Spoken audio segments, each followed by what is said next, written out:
ሰላም ጤና ይስጥልን ውድ የሸገር ጆርናል ተከታታዮች፣ ዛሬ የካቲት 6 2018 ዓ.ም በዛሬው መረጃ ሰዓታችን በትግራይ የባንክ ሂሳባቸው የታገደባቸው 250 ሰዎችና ትናንት በመቀሌ ስለፈነዳው ፈንጅ፣ አስገራሚው የአቶ ታዬ ደንደአ የፍርድ ቤት ውሎን በተመለከተ፣ ሰሞነኛው የአቶ ጀዋር መሐመድና የአቶ ጌታቸው ረዳ ፍጥጫን በተመለከተ እነዚህንና ሌሎች ዝርዝር መረጃዎችን እናደርሳችኋለን። አብራችሁን ቆዩ። ከሁለት ዓመታት ደም አፋሳሽ ጦርነት በኋላ በፕሪቶሪያው የሰላም ስምምነት አማካኝነት የተገኘው አንጻራዊ ሰላም አሁን ላይ ዳግም በጦርነት የመተካት ስጋት እንደተጋረጠበት አዳዲስ መረጃዎች ያመለክታሉ። በሁለቱም ወገን ያሉ ኢትዮጵያውያን ወንድማማቾች ከቀድሞ ጠባሳ ገና ሳይፈወሱ ዳግም ወደማያልቅ የጥፋት አዙሪት ውስጥ እንዳይገቡ ከፍተኛ ስጋት ገብቷቸዋል። የፌዴራል መንግስቱ በትግራይ ክልል እየተፈጠረ ካለው ወታደራዊ እንቅስቃሴ ጋራ በተያያዘ በቀጥታም ይሁን በተዘዋዋሪ እጃቸው አለበት ያላቸውን የ250 ሰዎች የባንክ ሂሳብ እንዳይንቀሳቀስ ማገዱ ታውቋል። የሸገር ጆርናል ምንጮች እንደሚጠቁሙት በዚህ የእግድ ዝርዝር ውስጥ የፖለቲካ መሪዎች፣ ከፍተኛ ወታደራዊ መኮንኖችና ታዋቂ ባለሀብቶች ይገኙበታል። ይህ እርምጃ በክልሉ ያለውን የንግድና የኢኮኖሚ እንቅስቃሴ ይበልጥ የሚያዳክም ሲሆን በተለይም ከጦርነት ማግስት ራሳቸውን ለማቋቋም እየጣሩ ያሉ የንግድ ማህበረሰብና ተራው ዜጋ በቀጥታ የሚነካ ነው። በሁለቱም ወገን ያሉ ኢኮኖሚስቶች እንደሚገልጹት እንዲህ ያለው የገንዘብ ማዕቀብ የፖለቲካ መፍትሄ ከማምጣት ይልቅ ቁርሾችን የሚያባብስ የዜጎችን የዕለት ተዕለት ኑሮ ገደል ውስጥ የሚከቱ ናቸው ተብሏል። በሌላ በኩል በትግራይ ክልል የሚገኙ ወረዳዎችና ከተሞች ለጦርነት ዝግጅት የሚመስል የሎጂስቲክስ መመሪያ እየደረሳቸው መሆኑ ተሰምቷል። ለደደቢት ከተማ የተጻፈውና ለንባብ የበቃው ደብዳቤ እንደሚያሳየው ህዝቡ በገንዘብና በአይነት ድጋፍ እንዲያዋጣ ትዕዛዝ ወርዷል። ይህ አይነቱ ቅስቀሳ ዳግም ወደ ጦርነት ልንመለስ ነው ወይ የሚል ድንጋጤን በነዋሪዎች ዘንድ ፈጥሯል። የህወሓት ሊቀመንበር ዶክተር ደብረጽዮን ገብረ ሚካኤል በቅርቡ በሰጡት መግለጫ የፌዴራል መንግስቱ የፕሪቶሪያውን የተኩስ አቁም ስምምነት ጥሷል ሲሉ ከሰዋል። የሰላም ጥሪው ከተረገጠ ማንም የትግራይ ተወላጅ ዝም አይልም የሚለው ንግግራቸው ደግሞ የሰላም መንገዱ እየጠበበ መምጣቱንና የኃይል አማራጭ የጎላ መሆኑን ማሳያ ተደርጎ ተወስዷል። ትናንት የካቲት 5 2018 ምሽት በመቀሌ አዲ ሀቂ አካባቢ የተሰማው የፈንጅ ፍንዳታ በጦርነት የዛለውን የህዝብ ልብ ይበልጥ አሸብሯል። ምንም እንኳን በሰው ህይወት ላይ የደረሰ ጉዳት ባይኖርም የፍንዳታው ድምጽ ነዋሪዎቹን ወደ ቀድሞ መጥፎ ትውስታ መልሷቸዋል። የከተማው ጸጥታ ቢሮ የጥፋት ኃይሎች የካቲት 11 በዓልን ለማስተጓገል የፈጸሙት ነው ቢልም ድርጊቱ በክልሉ ያለውን አለመረጋጋት ቁልጭ አድርጎ የሚያሳይ ነው። በዚህም በሁለቱ ወገኖች የፖለቲካ ግብግብ መሃል የሚማቅቀው ግን ተራው የኢትዮጵያ ህዝብ ነው። በአማራም ሆነ በትግራይ፣ በአፋርም ሆነ በሌሎች አካባቢዎች የሚገኙ እናቶች ልጆቻቸውን ለትርጉም አልባ ጦርነት መገበር ሰልችቷቸዋል። ጦርነት ለፖለቲከኞች የስልጣን ማስጠበቂያ፣ ለህዝብ ግን የቤት መፍረሻና የልጅ መቅበሪያ ነው የሚሉት ነዋሪዎች የፌዴራል መንግስቱም ሆነ የትግራይ ክልል አመራሮች በጠረጴዛ ዙሪያ እንዲነጋገሩ እየለመኑ ይገኛሉ። ከጦርነቱ ፍርስራሽ ገና ያልወጣ የትግራይ ህዝብና ከጦርነት ስደት መፈናቀል ያላገገመው የአማራና የአፋር ህዝብ ዳግም ወደ ሚሊታሪ ካምፕ መጠራት የለበትም የሚለው ድምጽ በየአቅጣጫው እየጎላ ነው። ይህ ትርጉም አልባ የወንድማማቾች ጦርነት ሰለባዎች የሆኑ ዜጎች መንግስትና የክልሉ አመራሮች ቅድሚያ ለሰው ልጅ ህይወት እንዲሰጡና የሰላም ስምምነቱን እንዲያከብሩ ጥሪ እያቀረቡ ይገኛሉ።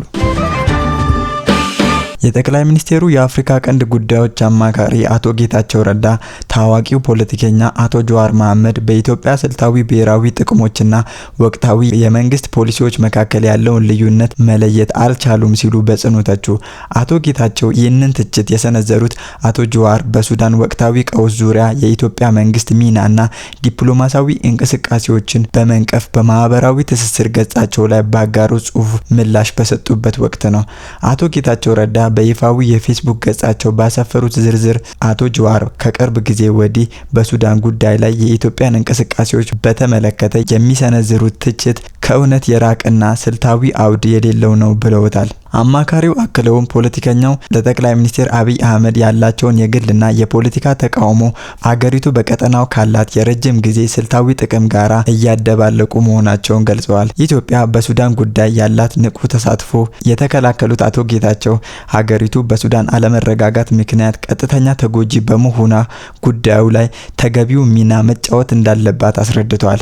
እንደ አማካሪው ገለጻ የሱዳን ሰላም መደፍረስ በኢትዮጵያ ደህንነት፣ በስደተኞች ፍሰትና በድንበር ተሻጋሪ ንግድ ላይ የሚያሳድረው ተጽዕኖ ከፍተኛ በመሆኑ ኢትዮጵያ ጉዳዩን በዝምታ የምትመለከትበት የሞራልም ሆነ የፖለቲካ እድል የላትም ብለዋል። በተለይም ግብጽና ሌሎች ቀጠናዊ ተዋናዮች በሱዳን ጉዳይ የራሳቸውን ፍላጎት ለማስከበር በንቃት እየተንቀሳቀሱ ባሉበት ወቅት ኢትዮጵያ ጥቅሟን ለማስከበር የምታደርገው ጥረት እንደ ስህተት መቆጠር እንደሌለበት ጠቁመዋል። ግብጽና ሌሎች ቀጠናዊ ተዋናዮች ገለልተኛ አስታራቂዎች አይደሉም፣ ይልቁንም ግጭቱን ወደሚፈልጉት ወገን እንዲያደላ ሁኔታውን በንቃት እየቀረጹት ነው ብለዋል። አቶ ጌታቸው በጽሁፋቸው ካሰፈሩት ነጥቦች መካከል አንዱና ዋነኛው ወደፊት የሀገር መሪ ለመሆን የሚመኝ ማንኛውም አካል ሊኖረው የሚገባው የብስለት ደረጃን የሚመለከት ነው። መንግስታት በየጊዜው ቢቀያየሩም የሀገሪቱ ስልታዊ ጂኦግራፊ ግን የማይቀየር መሆኑን ያሳሰቡት አማካሪው አቶ ጀዋር የትንታኔ ቦታቸውን በፓርቲ ጥላቻ መተካታቸው አደገኛ አካሄድ መሆኑን ገልጸዋል። መንግስታት ቢቀያየሩም ስልታዊ ጂኦግራፊ ግን አይቀየርም ያሉት አቶ ጌታቸው አቶ ጀዋር በሀገሪቱ ላይ የጥፋት ፖሊሲን ከመከተል ሊጠነቀቁ እንደሚገባ መክረዋል። ይህም ማለት መንግስት ለመጣል በሚደረግ ጥረት የሀገርን ህልውናና ብሔራዊ ጥቅምን ለአደጋ የሚያጋልጡ ትርክቶች ከማሰራጨት መቆጠብን ያመለክታል።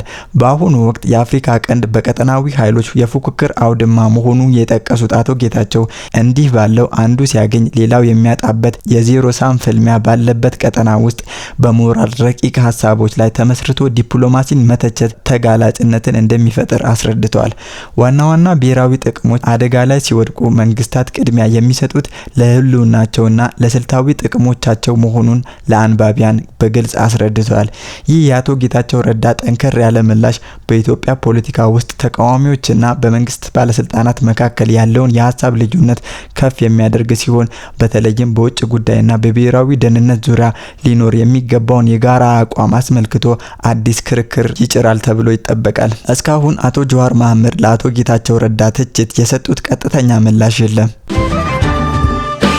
በፌዴራል ከፍተኛ ፍርድ ቤት የልደታ ምድብ ችሎት በመታየት ላይ የሚገኘው የአቶ ታዬ ደንደአ መዝገብ በትናንትናው ዕለት አስገራሚ ክስተትን አስተናግዷል። በቀድሞ የሰላም ሚኒስቴር ዴኤታ አቶ ታዬ ደንደአ ላይ የተመሰረቱ 3 አዳዲስ ክሶችን እንዲከላከሉ በተቀጠረበት ችሎት ላይ ተከሳሹ በአካል ሳይቀርቡ መቅረታቸው ከፍተኛ የህግ ክርክርን አስነስቷል። አቶ ታዬ ደንደአ በችሎቱ ላይ ያልተገኙት በካቴና መታሰርን በጽኑ በመቃወማቸውና ማረሚያ ቤቱም ያለ ካቴና አልወስድም በማለት እንደሆነ ተገልጿል። በችሎቱ የተገኙት የማረሚያ ቤቱ ተወካይ እንደተናገሩት ከከፍተኛ አመራሮች ዘንድ አቶ ታዬ ደንደአ በካቴና ሳይታሰሩ ወደ ፍርድ ቤት እንዳይመጡ የሚል ጥብቅ ትዕዛዝ ስለደረሰን ተከሳሹን ሳናመጣቸው ቀርተናል ሲሉ ለችሎቱ አስረድተዋል። ይህ የማረሚያ ቤቱ አቋም ቀደም ሲል ፍርድ ቤቱ የሰጠውን ትዕዛዝ የሚጥስ መሆኑን የተከሳሹ ጠበቃ አቶ አበራ ንጉሴ ለቢቢሲ በሰጡት ቃል ገልጸዋል። እንደ ጠበቃው ገለጻ አቶ ታዬ ደንደአ ቀደም ሲል ፍርድ ቤቱ በካቴና ሳይታሰሩ እንዲቀርቡ የሰጠው ትዕዛዝ ሊከበር ይገባል፣ በካቴና ታስሬ አልቀርብም በማለት መከራከራቸውና ይህም በህግ የተሰጣቸው መብት የመጠቀም ጉዳይ መሆኑን ጠቁመዋል። ጉዳዩን ይበልጥ አሳሳቢ የሚያደርገው ፍርድ ቤቱ በታህሳስ 23 2018 በዋለው ችሎት አቶ ታዬ ደንደአ ወደ ችሎት ሲመጡ በካቴና እንዳይታሰሩ በግልጽ ትዕዛዝ መስጠቱ ነው። ለዚህም እንደ ምክንያት የቀረበው የመጀመሪያው የጤና እክል ነው። ተከሳሹ የካቴና አለርጂ እንዳለባቸው በሕክምና ማስረጃ በመረጋገጡ ነው። ሁለተኛው ምክንያት ደግሞ የደህንነት ስጋትን ይመለከታል።